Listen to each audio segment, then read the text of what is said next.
Welcome to Scaling Up, the podcast for water treaters by water treaters, where we're scaling up on knowledge so we don't scale up our systems. Hi, everybody. Trace Blackmore here, and you asked for it. Here it is.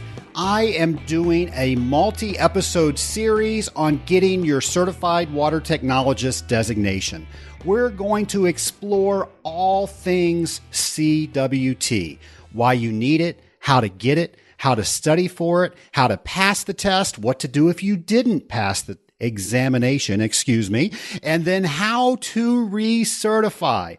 Along the way, I'm going to give you tips on what you can do to make sure that you can pass that test on the first time and make sure that you are as prepared as you need to be. And hopefully, by the end of all of this, get you to start your journey to certification. You'll also hear from people that have recently received their CWT so you can learn from their firsthand experiences. The Certified Water Technologist designation, or the CWT, is the highest professional designation in the water treatment industry. It's administered by the Association of Water Technologists, and in my opinion, it is the culmination of your commitment to being in this industry. Today, we have none other than AWT's own Angela Pike with us. Angela works directly with the committee responsible for the CWT. She also knows everything about the Certified Water Technologist process. So learn with me as we speak with Angela Pike about all things CWT, the entire process, and I hope that you enjoy my interview with Angela Pike. My lab partner today is the self-proclaimed queen of the Association of Water Technologies, Angela Pike. Angela Pike, how are you? I'm very well, Trace. How are you? I am doing wonderful because you are on Scaling Up. And I'm wearing my crown. I have no doubt. Now, Angela, a couple of people may not know you in the Scaling Up Nation, so we're going to get around to exactly who you are and why everybody in the nation needs to know exactly who you are. But I can't help but notice, is that a Texas accent you have? It's Boston, actually. Oh, Boston. Okay. That was going to be my second guess. Let's get our American geography right here. Yeah. Well, Angela, you came over from Scotland, and Stacey and I are going to Scotland later next year. And after this show, I can't wait to talk to you about all the wonderful things that we can do over there. But can you tell us a little bit about what you did over there and what brought you over here? Okay, so I lived in Scotland until I was 26. I worked for the UK government in the land registry. And my job there was to check the deeds, the title deeds to houses, to make sure the lawyers had drawn them up properly before we recorded them and made sure that the title to your house passed correctly so you didn't end up with a pig in a poke, so to say. And then I came here in 1985. My husband was offered a job, and we decided that we would come over and give it a try. And so arrived here. I went to work for the British Embassy in Washington, stayed there for 16 years, took a little break to do some child raising, and then in 2005 came to work for the Association of Water Technologists. And the rest is history. So we say. It was history. Yes. That was actually the first year that I joined the board of the Association of Water Technologies. We started with AWT together. Mm-hmm. And history was made. Absolutely. Absolutely. What exactly does Angela Pike do for the Association of Water Technologies? Well, whenever at technical training, I introduce myself as... my title is the Senior Member Services Manager for AWT, but I kind of feel like I'm a bit of a jack of all trades and master of none. I'm usually the first port of call when members or non-members call in, and hopefully I can answer most of the questions. If not, I'll certainly get somebody in our team, or on our team, that can help you with that. So we have a great team at AWT, and each of us has our part to play, and hopefully we get you the answers that you want. Well, one of the parts that you play is you have a very intricate role in the Certified Water Technologist designation and that process. I was hoping that we could talk about what the CWT was, what the process was to become a CWT, and then once you became a CWT, what you had to do to keep that active. How does that sound? Sounds great. Perfect. Well, why don't we start with what is a certified water technologist? Now, I know what it is. I'm sure many in the Scaling Up Nation know what it is, but I'm sure we're explaining it wrong. So what is the correct way that we should be saying what a CWT is? So my definition of a certified water technologist is a water treatment professional who's had a minimum of 5 years experience in the field, who has then gone on to pass a very rigorous 200-question exam, who then, on passing that exam, applies to become a certified water technologist. And when that's approved, needs to recertify every 5 years through continuing education. So that's kind of it in a nutshell. Obviously, it dives a bit deeper, but that's a CWT in a nutshell. A certified water technologist with a minimum of 5 years experience. How many CWTs do we currently have? We have 315 at the moment, I believe. So that doesn't sound like a lot to me. It's not. It's about 10% of the number of people we have in our database. I would love to see us at least be 25% certified. And this year, actually, we had a whole lot of new CWTs. I think is the most we've ever had in 1 year. So obviously the word's getting out about the program, and certain issues that have happened throughout the country, the situation in New York with the Legionella and the statutes that came from that, are making people realize that it's an important certification if you're working in certain areas of the country in water treatment. Excellent point. And if somebody is thinking about getting their CWT with only 315 other CWTs, they're really going to stand out. Absolutely. And while you always want it to be an elite bunch, we would like it to be a little bigger of an elite bunch. So I would love to have many of our individuals that I currently have in our database to say, hey, I think I want to take my career to the next level. I think I want to become certified. And there's nothing stopping you from taking that next step if you have 5 years field experience. Simply pick up the phone and I will walk you through the process. Well, we're going to talk a little bit about that process today. But why would somebody want, other than the things that we just mentioned, stand out in the community, why would somebody want to get their Certified Water Technologist designation? Why would somebody not? That would be my question.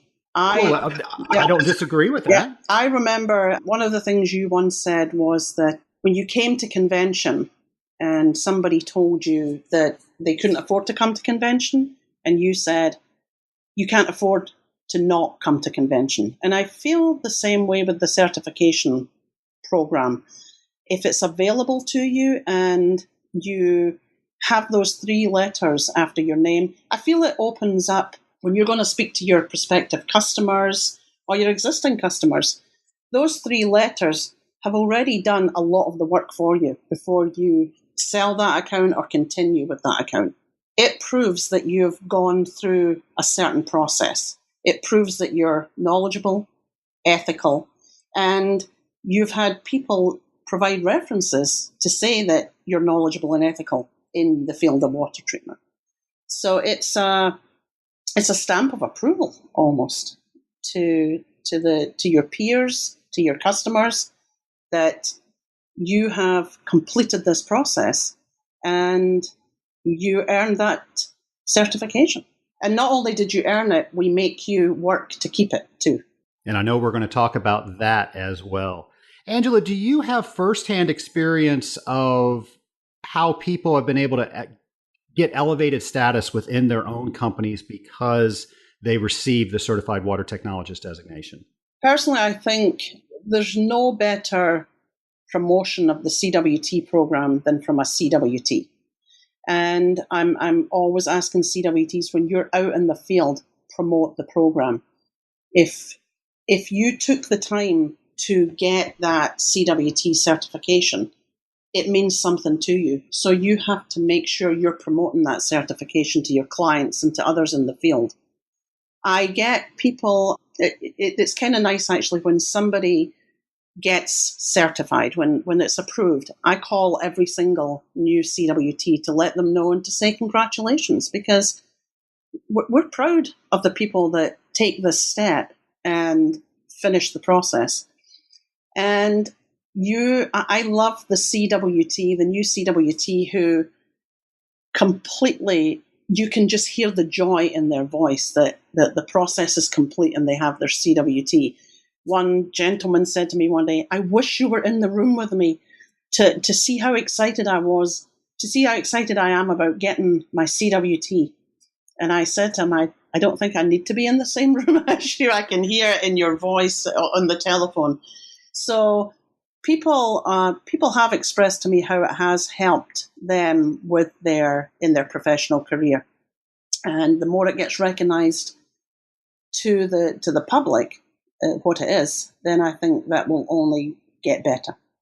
Well, let's start talking about the process. There's some people out there in the Scaling Up Nation that are either on the fence or they want to get started to get their CWT designation, but they don't know how to start. So let's talk about how to start and what that entire process looks like. So we designed the exam handbook, the exam application handbook, and the recertification application handbook in 3 parts. And there's a little mantra that we have on the front of them. The first one, the exam certification handbook, is pass. This book number 2 is apply. And book number 3 is recertify. If you're just starting out on your CWT journey, you want to download and read the exam handbook number 1. And all of these handbooks can be found on the AWT website, awt.org, under the certification tab. So if you're thinking about becoming a CWT, the 5 years experience is the first part of the criteria. Now, if you don't have 5 years in the field, but you do have a 4-year degree, then your 4-year degree counts for 1 year field experience. So if you're a young, or if you're an individual who has a bachelor's degree, that counts for 1 year. So if you've only been 4 years in the field, you can use that degree to make up the 5th. If you have a degree in a related field, that adds another 6 months. So if you have a chemistry degree, an environmental engineering degree, biology degree, that would add another 6 months to your experience level. So the minute you have 5 years experience, you can apply to become a CWT. The process is you apply to take the exam. You can either take the exam at the technical training seminars, that's a paper and pencil version, or you can take the exam through Pearson VUE, which is they have facilities all over the world. It's an international organization, and you can go along to one of their offices and you can take a computer-based exam. It's not online.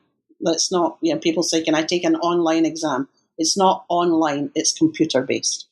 So either of the 2 options are open to you once you have the 5 years field experience, either from actually being in the field or with some education additions. Depending on which process you're going to go through is dependent on how you would apply. If you're going to take it at the technical training seminar, obviously you have to sign up for that through the website. And those are held twice a year. And Trace is one of our speakers at those seminars. So you have 2 options to take the paper and pencil every year, one on the West Coast, one on the East Coast. And then for the rest of the year, the computer-based exam is your option. The computer-based exam you can sign up for at any time. You go to the AWT website again, you download the exam candidate handbook, you fill in the form at the back, you send it to me, and within 48 hours, typically we'll have set you up with a candidate ID and you can go off to Pearson VUE and take your exam. The nice thing about the Pearson VUE exam is that you find out that day if you pass. The paper and pencil, we make you wait a little bit longer, typically about 4 weeks with the paper and pencil exam.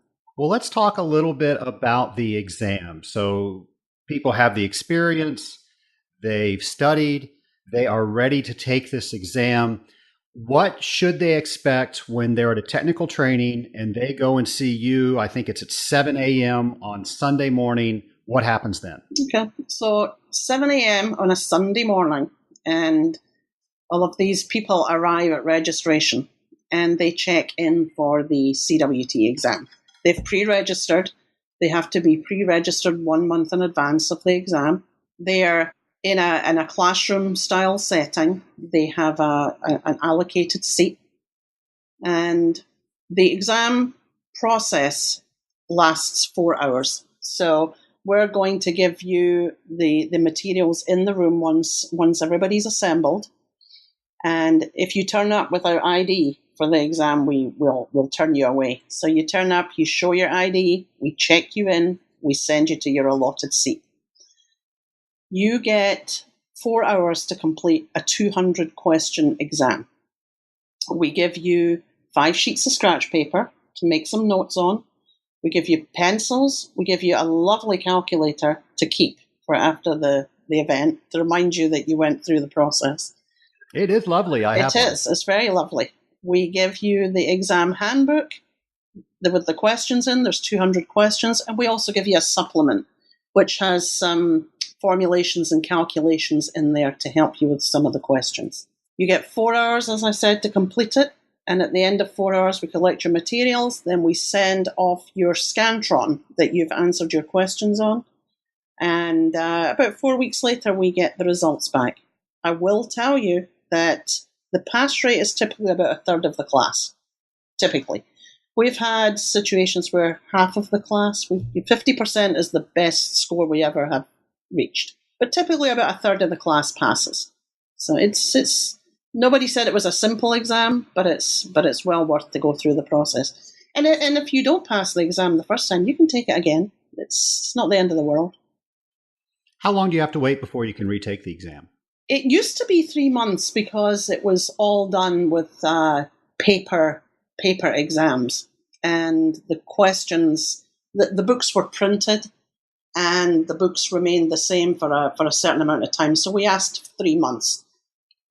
Not that anybody, I think, was going to be able to remember the questions from the exam handbook, but there was a 3-month waiting period.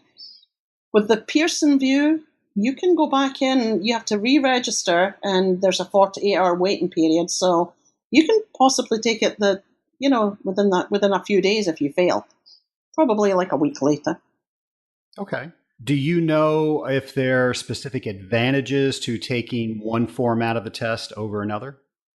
That's a good question, because I think I've noticed that the pass rate tends to be higher with the Pearson VUE exam process.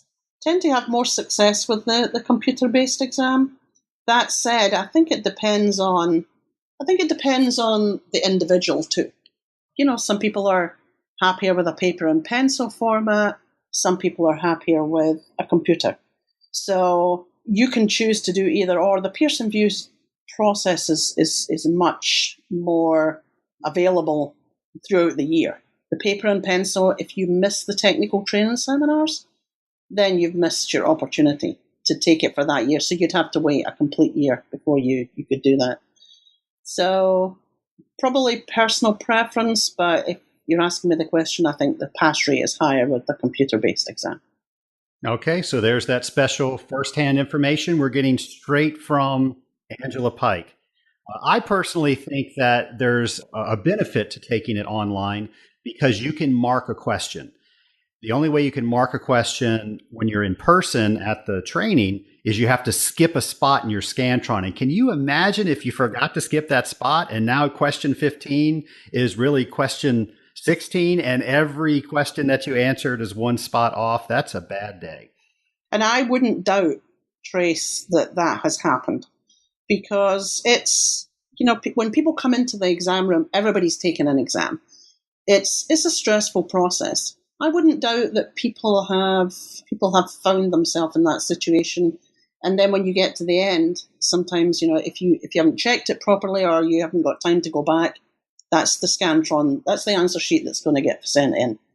And so it's if you're going to take the paper and pencil exam, pay close attention to how you're bubbling in those answers, because it could be catastrophic if you miss that one line. Exactly. Well, Angela, you have a talent for being able to meet somebody and really know if they're going to pass the test or not. You are amazing how you can do that. So what do you know? What can people do that you see in people that are well prepared and that are asking you the right questions and just ooze that confidence that they're ready to take the exam? What do you see in them that could be a tip for one of our listeners who's getting ready to take the exam? Well, I don't know if I thank you for the compliment. I don't know if I have a talent, but certainly when people come into or when people talk to me about the exam, there are people who have a strategy. Now, it's hard to say because it's not I know we have some study guides and we have some suggested reading materials, but it's not it's not an academic exam per se. It's a professional competency exam. And so you're being tested on something that you do every day. And there's only one correct answer, and the answers are based on best practices. So someone who is familiar with the best practices in the water treatment industry, a familiarity with the subject matter, it's split into 5 different subjects. And pre-treatment, external treatment, boiler, cooling, health and safety, and general knowledge. Is that 5? Is that 5 or 5? I think that's 5. So someone who's looking to take the exam is probably going to prepare months in advance. They're going to want to look at those suggested reading materials. They're going to want to look at the exam handbook, first of all, to make sure that, A, they meet the criteria to take the exam, because what you don't want to do is to sign up, and this has happened in the past, people sign up for the exam without reading the handbook, and then they find out afterwards that they don't have the field experience. They have less than 5 years. And you've put yourself through that process only to find out that we can't certify you. Even if you pass the exam, if you don't have 5 years field experience, you cannot get certified. There's no ifs, ands, or buts. Angela, is that test good for 1 year afterwards? So if you were on the fence, maybe you only had 4 years and you took it, does that test last a certain amount, or you have to take it with the experience level? If somebody took the exam, and can I just say, I don't know if I don't know if it's a cultural thing or semantics, whatever, but I call it the exam because to me, I think it's bigger than a test. Did I just call it a test? Well, everybody calls it a test. It's not just you, but it's an exam, because a test to me is something that you get at the end of the week to see if you've learned, what I taught you that week. An exam is a culmination of your knowledge, everything you've learned. And so I'm trying to get people into the habit of calling it the exam and not the test. But that's just it might be a cultural thing. An exam sounds much better to me than a test. Well, I know that I have let the word test slip here on this show, and you've let me know about that. And I've had guests mention that on the show, and I told them that they were going to get calls from you afterwards. So I am trying as best I can to get the word test out of my vocabulary when we're talking about the Certified Water Technologist examination. Unless you're running a test, that's fine. If you're running your pinks and blues, you can call that a test. If you're becoming a CWT, we're trying to get people into the habit of calling it the exam. But anyway, so you want to make sure that if you've signed up for the exam, that you qualify to become a certified water technologist, because it's not a simple exam. It's going to test you on your knowledge, and it. From feedback I get, people are, people get stressed out about it, and you don't want to have to put yourself through something that you're not going to get anything at the end of. So make sure that you read the handbook from cover to cover. Make sure you qualify, and then we're going to start the process for taking the exam.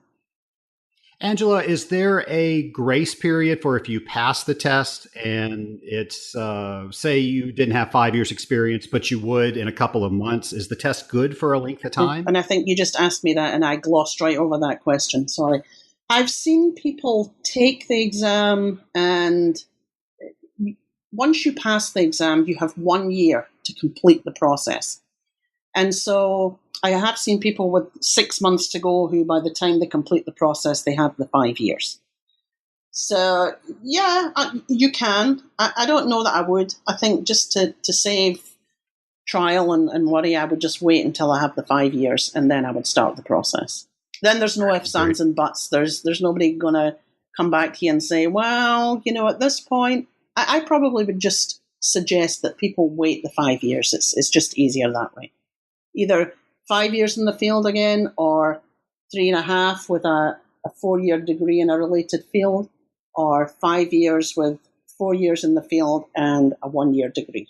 I think it's just... Again, great advice. Now, let's say someone's out there, they've studied hard, they've either taken it at the Pearson VUE Testing Center, or they've taken the examination, I said it right that time, with you at a technical training, and they passed it. And they found out they passed because you called them, or Pearson VUE, tells them instantly right there. Now they passed the exam. What next? Okay. So once you pass that exam and you have 5 years experience, we're going to send you a letter. Pearson VUE will either give you a letter at that point, or if you take the exam at a technical training seminar, then we're going to send you a letter telling you that you passed the exam. And when you get that letter, we're going to say, congratulations, you passed the exam. We're not going to tell you by how much you passed the exam. It's a pass-fail exam. So if you pass, you pass. We don't tell you your score.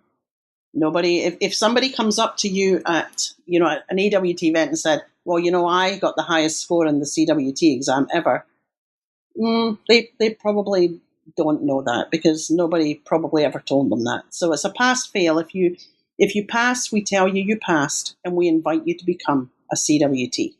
If you fail, we show you the areas where you scored less than the 75%. You don't have to pass every section to pass the exam, but you have to get a cumulative score of 75%.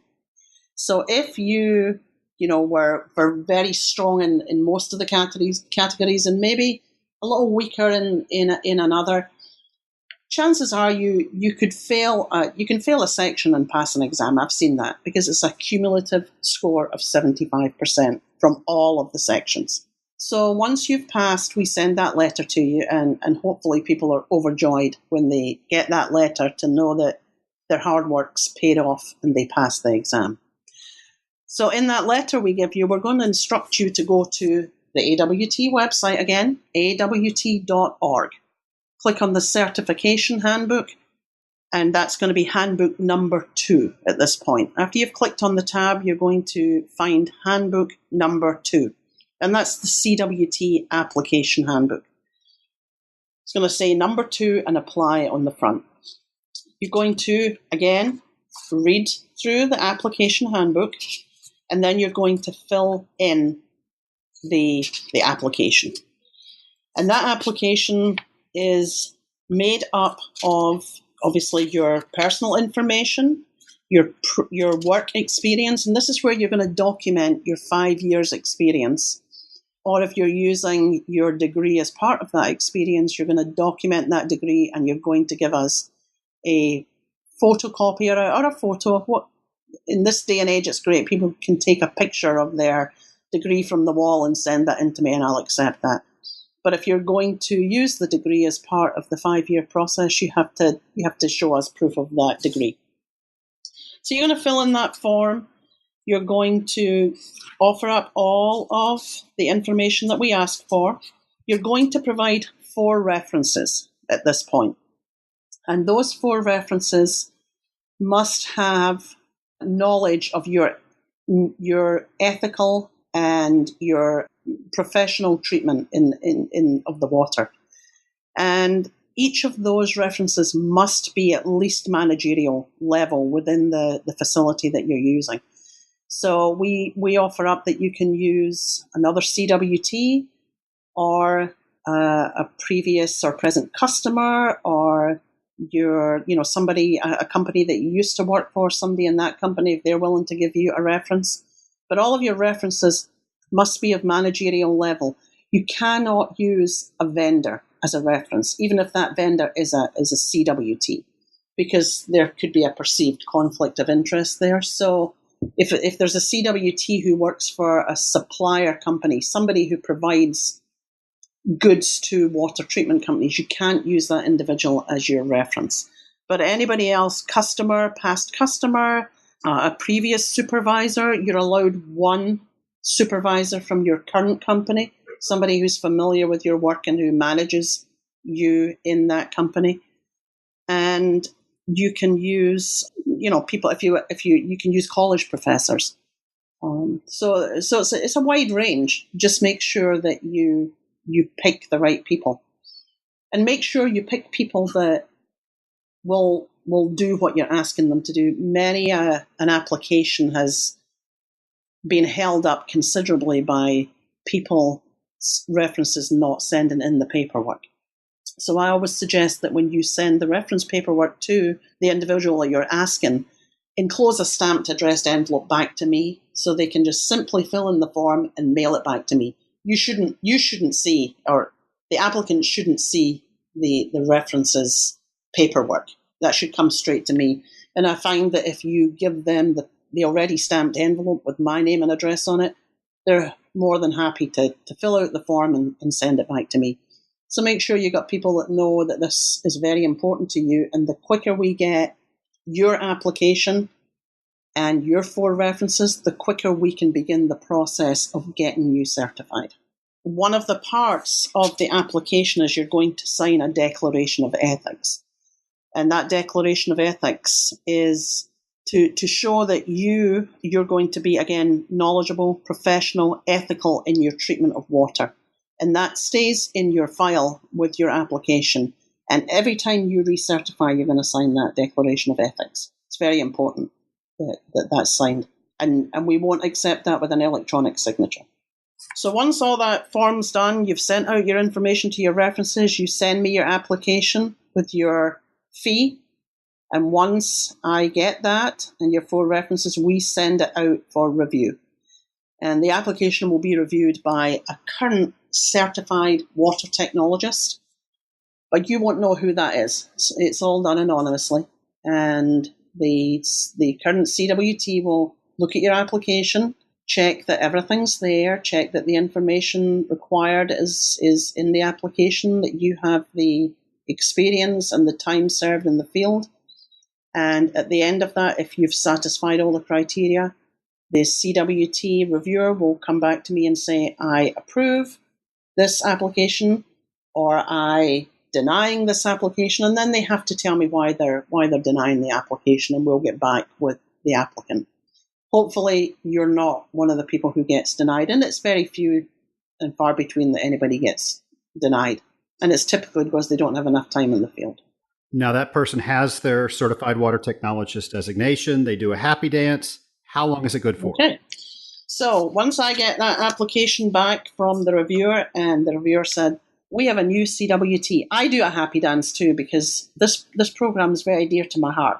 So I love the CWT program, and I do everything in my power to promote it and to make it legally defensible as far as my part in it is. So when I get very happy when I hear we have a new CWT, and I call that CWT immediately. And I tell them, congratulations, you are now a CWT. And if they get certified on a Thursday, sometimes I just wait till Friday morning to tell them, because it's the start of the weekend and it's a great time to celebrate for the weekend. But I call that individual and I inform them, you are a CWT. We're going to put it in the database. It's going to appear on the website. If anybody looks for a CWT, you're going to come up in that search. The first question they ask me is, so what happens now? And the question of recertification comes up. And someone might ask, so when do I need to start thinking about recertification? And my answer is now. The moment I tell you you're certified is the moment you have to start thinking about recertification. The CWT certification is a 5-year certification. And at the end of every 5-year period, you must recertify. If you don't recertify within a certain time limit, you will lose the certification, and then you would have to start all over again. So the minute we tell you you're certified, what I suggest that people do is they open up a file and they put all of their certification information into that file. And they keep an eye on tracking their CEUs, anything that they do outside of AWT. Make sure you keep copies of those events. Any CWT who's a member of AWT can actually track everything that concerns their CWT designation from the members only page. So if you log on to the members only page with your unique ID and password, and you click on the My AWT button, at the bottom of that page, the next page, there's something that says CEU Tracker. And if you click on there, it will show you the day that you were certified. It will also show you the day that you're due to recertify. It will also show you any CEUs that you've earned through AWT events. So, when people say, I don't know when I'm due to recertify, if you log on to that tracker, you'll see right there all of your CEU, your CWT and your CEU information is there. And when we talk about CEUs, those are continuing education units. And within a 5-year period, you need to have a total of 25 CEUs to recertify. And those CEUs must have been earned between the start of your current recertification and your current recertification date. Anything before those dates or after those dates don't apply to your current recertification. So if you get to, if you're due to recertify on the 17th of October, 2017, and you only have 23 CEUs, and we're on the 20, it's the next day, you can't go back and earn, you can't earn any more CEUs for that recertification period. So you have to find a couple of CEUs that you might have missed in the time frame that you're recertifying for. What are some of the things outside of AWT sponsored events can CWT that's trying to recertify use towards CEUs? Well, AWT events obviously are the best way to earn your CEUs, for your CWT. Our convention is worth 5 CEUs. Our technical training seminars, if you come to the 3-day course, those are worth 15 CEUs to current CWTs. And then we have 2 1-day trainings that we also do at the seminars. One this year is an RO training and the other is a sales training. And those are both worth 3 CEUs each. So in a 5-year period, if you do a 4-day training, you've got 18 CEUs. And that means for the rest of the 5-year period, you only have to find another 7. Some of the other ways through AWT is to call into the webinars that we do, the complimentary webinars. Those are worth 1 CEU each. If you watch them in real time, we get a log of the webinar afterwards, and we just allocate that CEU to you.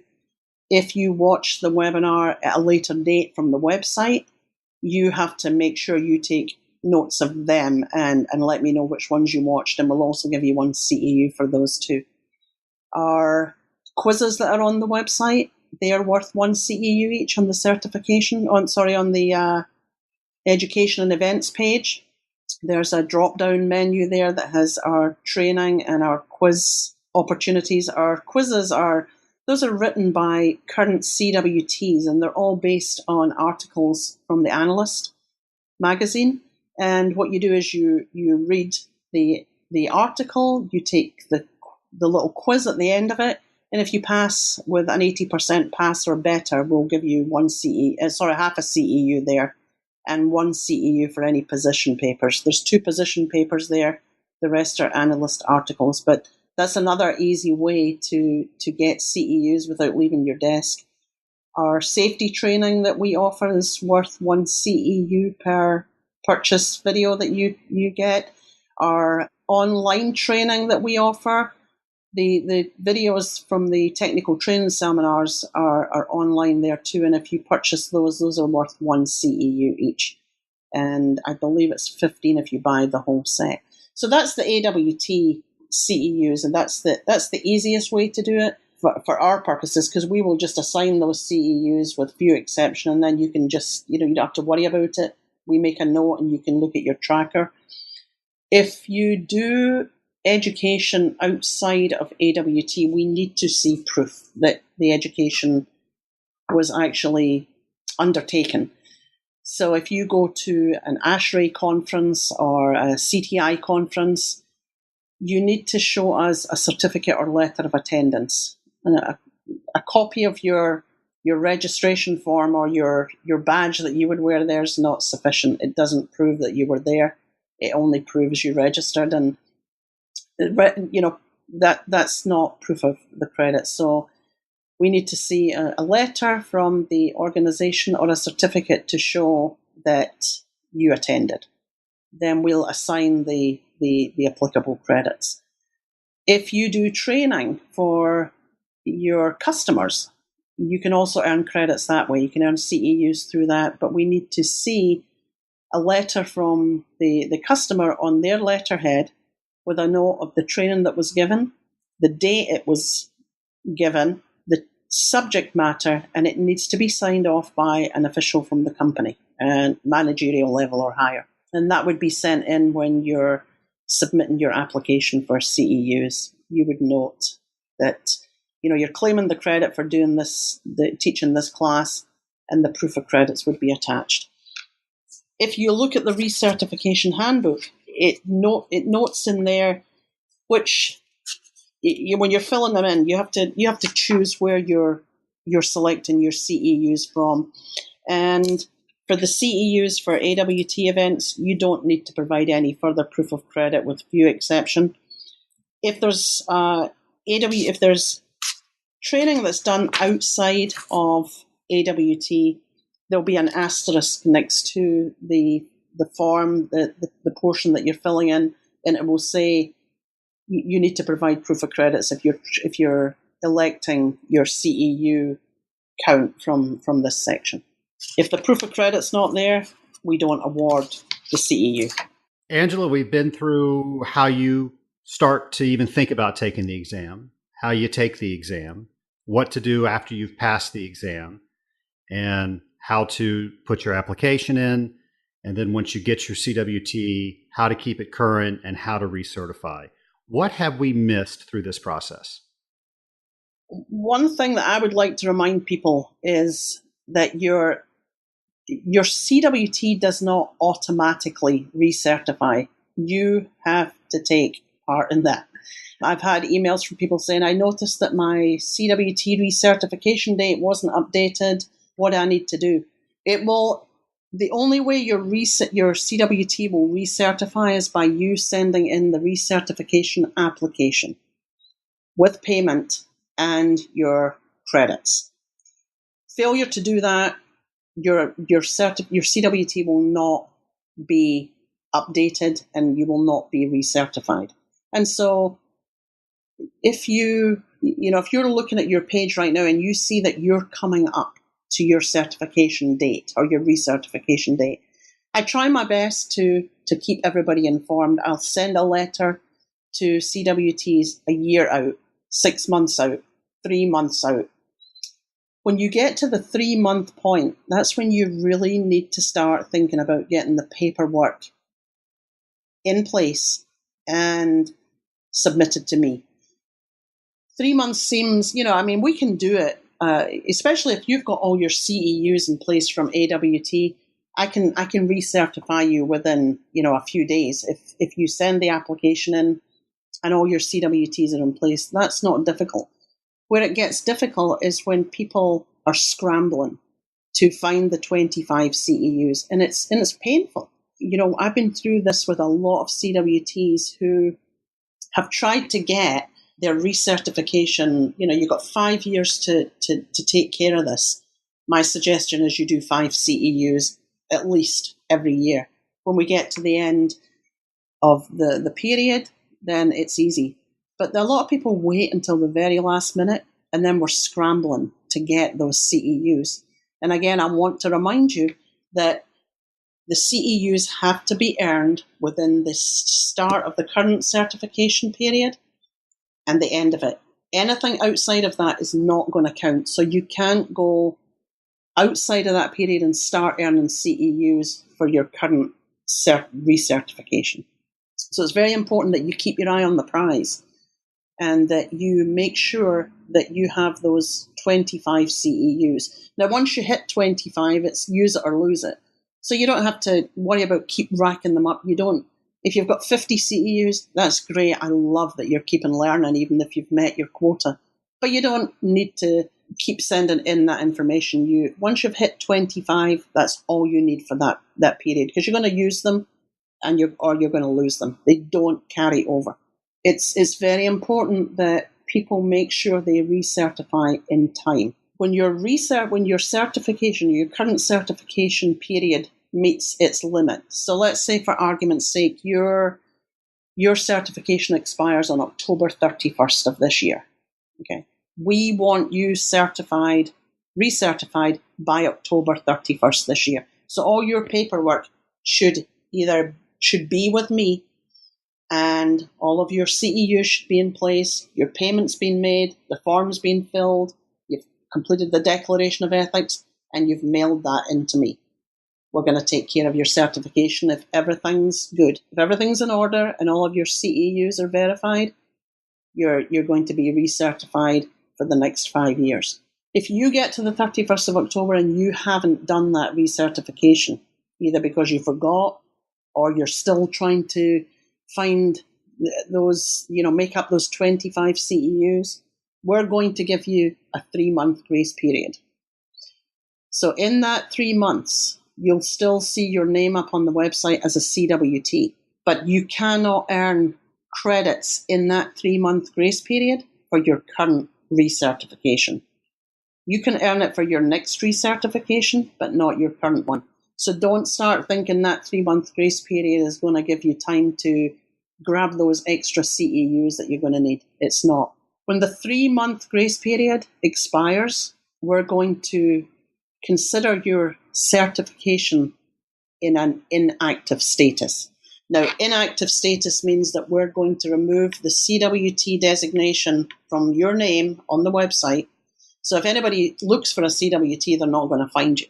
In an inactive status, you can still recertify. You have a year after your certification expires to recertify.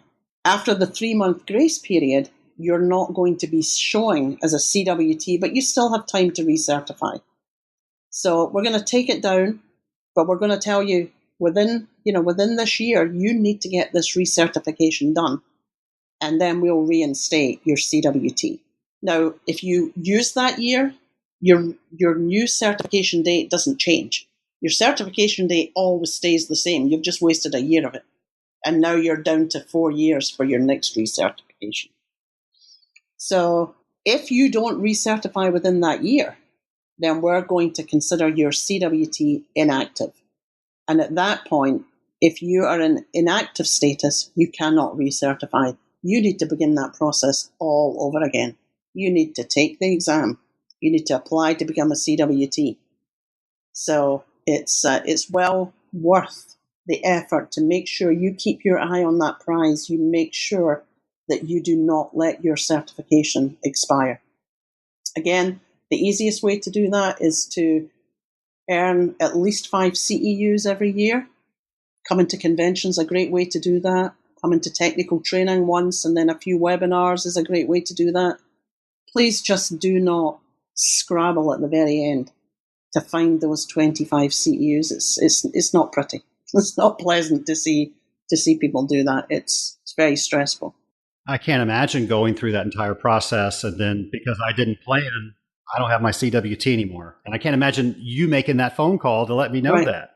And there are people who've done it and gotten the CWT back again, and they have vowed to me, I won't let that happen again, because it's, nobody wants to take the exam again or go through, and you lose your original CWT number. So if you were kind of high up in the chain to have one of the earlier numbers, you don't want to lose that. You don't want to start all over again. So it is painful to see people lose it when, to be honest, years ago, it used to be much harder to keep your CWT as far as CEUs were concerned, because one of the main complaints we heard was, I can't afford to send my staff to convention or technical training, and we understood that. It gets very expensive, especially if you have a whole bunch of CWTs on staff. So the certification committee has worked very hard to create a lot of different ways that your CWT can earn credits. And you can actually earn 25 credits nowadays without even leaving your desk. The quizzes, you can actually even do it for free as well. The quizzes are free. The webinars are free. So if you called into 5 complimentary webinars a year, or did 10 quizzes a year, you're on your way to getting your 25 CEUs, and you haven't had to travel, you haven't had to even pay. So at this stage of the game, if people don't certify, maybe it's not important to them to certify or recertify. I don't know.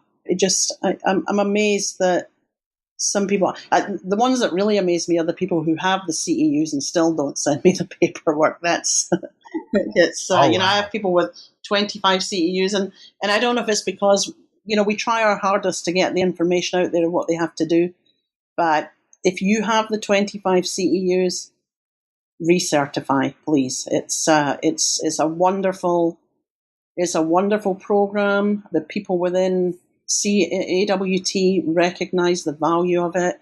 Staff recognizes the value of it. We are heavily promoting it. We want the general public to know the value of it, and we want more people to get certified. Well, Angela, I got to say, I appreciate the value of you coming on Scaling Up and really letting the entire Scaling Up Nation know soup to nuts exactly how to get the CWT and how to recertify the entire process. But I'm not quite done with you yet. I have a couple of lightning round questions for you if you are ready for them. All right, bring it on. All right. So question number 1, what are the last 3 books that you've read? Oh my goodness. Gosh, Trace, put me in a position. I think there were association management books, to be honest. I think I read the association management law book, some parts of it the other day. And then I was reading a membership book that is just getting some tips for membership and how to get new members. I think the last book I read for just pure pleasure was Angela's Ashes, which is a book I've read 100 times, and I still keep going back to it because I love it. I love the humor in it. I just love the story. So I must admit I've been very lax about just reading in general recently, but now you've asked me that question, you've made me feel guilty, and I need to go find a book when I get off a Scaling Up. Well, there you go. Well, my next question, and I'm sure you're already reviewing scripts, but they are going to make a movie about your life, Angela Pike. When they do, when you approve the script, who plays Angela Pike? Has to be Meryl Streep. I mean, who else? Excellent. She it has to be Meryl. She's the best. She did Margaret Thatcher very well. I'm sure she could do me well too. Excellent. That was just a rehearsal for her role as Angela Pike. Absolutely. And she's good with accents. She's, I've seen her with a South African, Australian. I've seen her with all sorts of British accent. She can do it. Meryl can do it. Well, speaking of accents, do you mind closing the show, or closing the segment rather, is something from your native tongue. Okay. Well, I always, when my kids were little and they would bring their friends around, they would say to their friends would say, your mum has a funny accent. And I would always teach them to say, it's a brobrich moonlich nicht the nicht. And those kids would look at me like there was something wrong with me. And my kids would be like, Mom, stop. And if I was to say something in our native tongue of Gaelic, it would be slangivar, which means good health. And that's what I wish every AWT member, and certainly every AWT member who's going to take, it means good luck and good health. And if you're going to take the CWT exam, I'm going to wish you slangivar. Excellent. Well, a slightly bonus question. You can let it out that I did do better on the CWT examination than Mark Lewis. You can at least do that, right? My lips are sealed. Angela, thanks so much. Mark Lewis brings me caramel macchiatos every day. But he insists I call them caramel macchiatos as opposed to macchiatos because he brings them to me. So when we're on site, Mark keeps me replenished in coffee. So thank you, Mark. Thanks so much for coming on, Angela. Thanks, Trace. I got to tell you, Angela is such a fun person to be around. I love having conversations with her, as I'm sure you can tell with the interview that we just had. Now, you learned a fun fact during this interview. Angela and I started our careers, I guess, with AWT at the same time. It was 2005. I was just elected to the board and she just started as an AWT staff member. Well, of course, I'm no longer on the board, but Angela is still there and we're so glad that she is. Folks, if you've ever had a question about CWT, about membership, about anything that has to do with the Association of Water Technologies, please reach out to Angela Pike. She knows everything about AWT. And if you ask her, she probably tells you she knows everything about everything. She is a fabulous ambassador for the Association of Water Technologies. And I got to tell you, I am very proud to call her a friend. In fact, she is a friend that saved my life at one time. Now, as you know, I am one of the trainers for the technical training for the AWT. Angela is the staff person that comes on site to make sure everything gets done during those trainings. Well, I was in between sessions and I had gone out to ask Angela for something. I was on my way over to talk with Angela and there was somebody in between us working on their laptop. And right before I made it to Angela, they tipped forward in their chair and the legs of the chair were now in my path going to Angela, and I tripped. And folks, when I think of this, I can see this in slow motion like it happened yesterday. I was going down. There was nothing that was going to stop me from going down. Angela, being the caring person that she was, stands up, reaches out, and tries to catch me. And then me, not thinking, I grab her and I take her down with me along with the fall. So thank you, Angela, for putting yourself in harm's way, possibly saving my life, but definitely making a very funny story that I'm sharing with the entire Scaling Up Nation. Well, I hope you've learned a little bit more about the process of getting your Certified Water Technologist designation. Join me next time as I continue the CWT series and interview individuals that have just received their CWT. Until then, remember, it's up to you to make this industry better because you are a part of this industry. And as always, be a better water treater tomorrow than you were today. Have a great week, folks.